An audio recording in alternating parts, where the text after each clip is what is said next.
이번에는 백두대간 시작하기에 대해서 안내해 드리겠습니다. 그 시작은 대한민국에 태어나서 산을 좀 한다면 대간을 탐내보는 것이 멋진 일이라 생각합니다. 그리고 제일 첫 번째로 일단 산악회를 따라 하시면 별로 고민 없이 가능합니다. 백두대간 전문 산악회가 많으니 인터넷에서 검색하시면 됩니다. 검색어로 뭐 지역명 대간 산악회 이렇게 검색하면은 뭐 잘 나옵니다. 뭐 예를 들어 제가 있는 대구 지역 같으면 대구 대간 산악회 이렇게 검색하면 잘 나옵니다.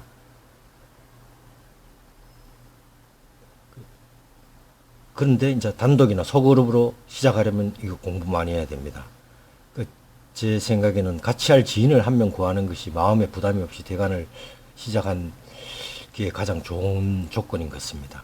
그리고 시작한다고 치면 인터넷을 통해 기본적인 공부를 해야 합니다. 백두대간과 산자분수령을 공부하셔야 되는데 산자분수령 꼭 공부하셔야 됩니다. 동영상 설명도 있으니까 참고하시면 좋겠습니다. 더 궁금하다면 이제 화면에 책자를 구입하시면 좋겠습니다. 산악문화에서 나오는 백두대간 지도책과 조선일보에서 나온 그 백두대간 종주 산행 책이라든지 아니면 또 백두대간 일반에 대해서 홀대모 선배이신 권태환님의 책인 현호와 걷는 백두대간이라는 책을 구입하신다면 도움이 되겠네요.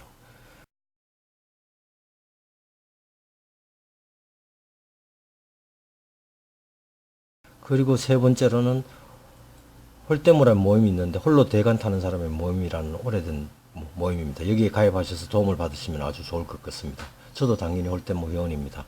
홀대모는 포털에서 검색하면 바로 나옵니다.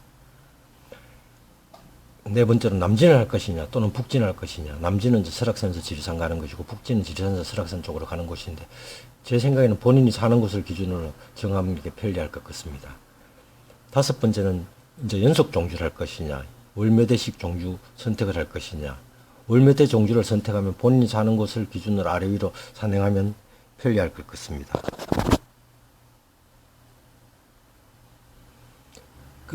이제 계획에서 제일 중요한 구간 나누기가 있는데 이 구간 나누는 건 본인의 체력에 따라서 구간을 나누셔야 됩니다. 대간의 경우는 일일 평균 20km 해서 10시간 정도로 구간을 나누습니다.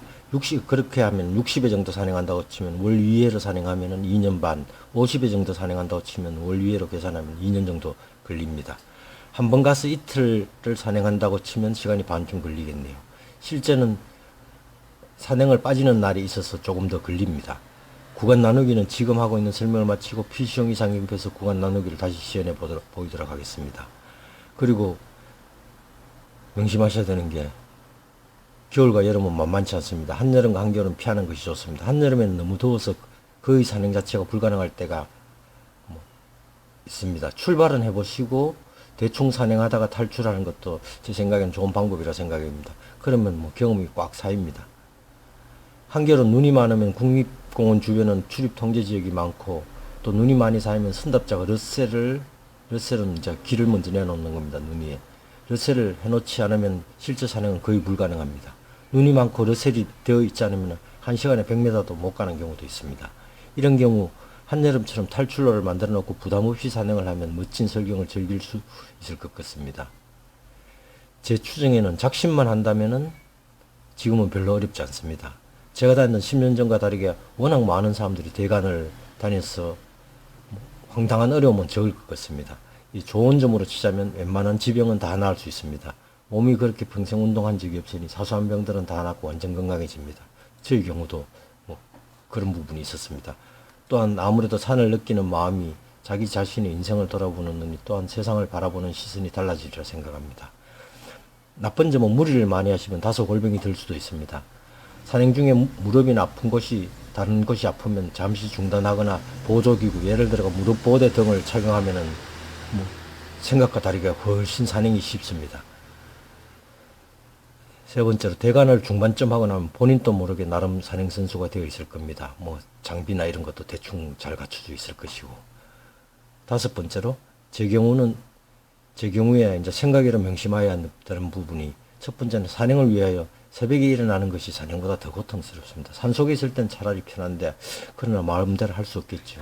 좋은 열매를 따려면은 당연히 고통수반되는 수밖에 없으니까요. 주의사항으로 혹 자가용 운전을 한다면 귀갓길에 졸음이 엄청납니다. 그러면 제일 가까운 휴게소 쉼터에서 30분만 자고 나면 가뿐하니 꼭 명심하시기 바랍니다. 6번째, 무턱대고 시작하기입니다. 제 생각에는 집에서 가장 가까운 한 구간을 정해서 무턱대고 한 구간을 해보는 것이 대관 접근의 가장 좋은 방법인 것 같습니다. 구슬이 서말이라도 껴야 하니 한 구간을 하고 나서 다시 고민을 해보는 것도 좋은 방법인 것 같습니다. 저의 백두대간 기억은 초등학교 3학년 우리 아이를 항상 데려갔는데 우리 아이를 포함해서 일행 대부분이 동상에 걸려서 고생한 기억이 새록합니다. 또 우리나라에 동상 치료하는 병원은 없습니다.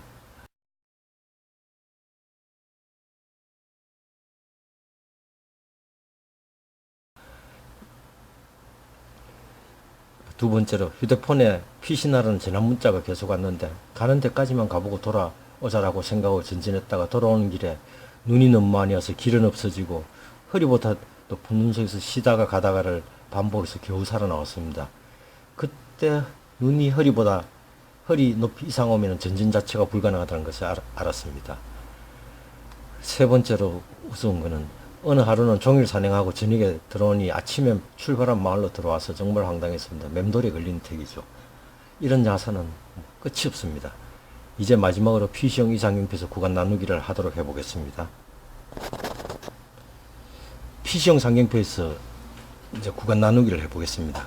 그 제일 먼저 이 상경표 메뉴는 상경표 메뉴가 나타납니다. 뭐 백두대간, 뭐 둘레길, 일대간 구정맥, 뭐 지금 많이 나오는데 백두대간을 선택하시면은 제일 위에 북쪽에서 제일 밑에 지리산천왕봉까지 나타납니다. 우리는 남진하는 걸 가정을 하죠. 남진을 할 거라면 지리산천왕봉에서 이제 여기서 출발을 했어. 뭐 출발이니까 뭐 2박 3일에가 한 방에 성삼재까지 가는 게 안 좋겠습니까? 그 시작의 의미로 성삼재까지 경로 찾기를 하면은 이런 식으로 여기에 도산거리 26km 시간 13시간 얼마 정도 나온다고 하는데 여기 시간은 이제 쉬는 시간을 제외한 거니까 몇 번 해보시면 이 도산거리하고 시간을 자기한테 맞출 수 있습니다. 뭐 1.1배를 한다든지 1.2배를 한다든지 고도 보기를 하면 실거리가 나온다고 하니까 고도 보기를 한번 보도록 하겠습니다. 그럼 이게 이제 고도입니다. 그리고 이제 한 구간을 하고 좀 쉬어갖고 다시 성삼재에서 출발해서 만복대를 지나서 고리봉을 지나서 이 마을까지 온다고 치면은 여기에서 빨간 선은 전부 그 차도입니다. 그리 제가 일부러 빨간 선으로 그 선을 그어서 차도를 구분하기 좋게끔 탈출로를 구분하기 좋게끔 그렇게 만들어 놨습니다. 다시 경로 찾기를 하면은 이번 같은 경우는 11.8km에 시간이 6시간 정도로 나옵니다. 그럼 좀 잘 걸으시는 분이라면은 요은제까지 넘어가면 되겠죠. 목적지를 다시 바꾸어서 다시 경로 찾기를 하면은 18km 정도가 요은제까지 이래 나타나고 고도표를 볼 거라면은 고도표가 이래 나타나고 이걸 폰으로 넘구시려면 넘구시면 되는데 굳이 뭐 폰으로 넘구실 필요까지는 없는 것 같습니다. 그리고 이제 세 번째 구간을 정한다면 출발지에서 이렇게 정해서 사치제까지 간다. 88고속도로 있는 사치제까지 가는 게 되겠네요. 다시 경로 설정을 하면 11km 정도 고도표를 보면은 이제 이런 식으로 고도표가 나타나고 그 키로수가 좀 적으니까 좀 많이 가서 북성이지까지 가겠다. 목적지 설정 경로 이렇게 하면은 17km 정도 하면은 실제 등산로에서는 이게 한 20km 정도 나오니까 이건 전부 직선거리다 보니까 실제 등산로는 이거보다 한 1.1배쯤 1.2배쯤 많이 나온다고 생각하시면 되겠습니다. 이 맨 고도표를 보면 이런 식으로 고도표가 나타나고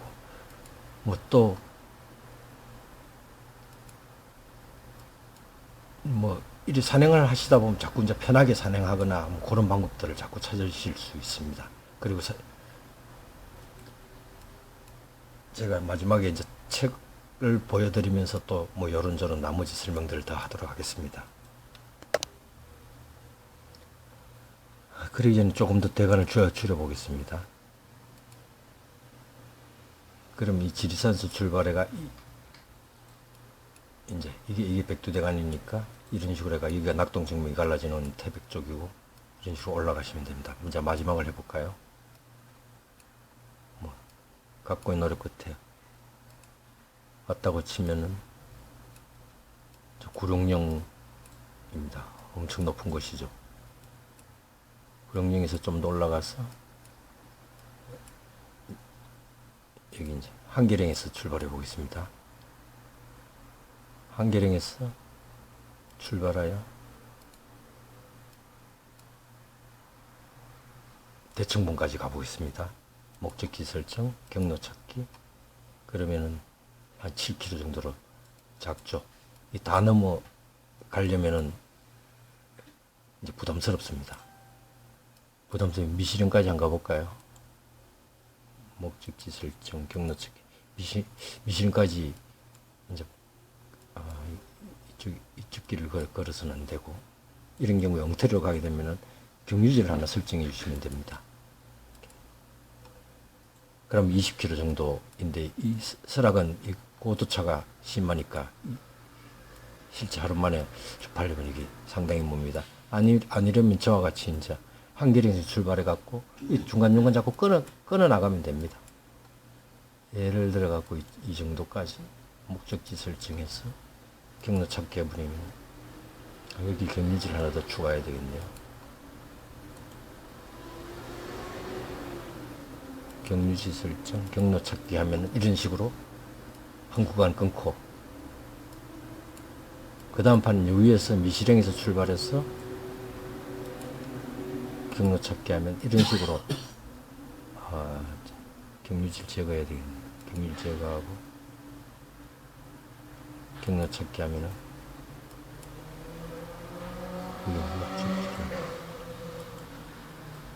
경유지를 설정하고 경로 찾기를 하면은 이런 식으로 이제 자기 마음대로 코스를 만들 수 있습니다.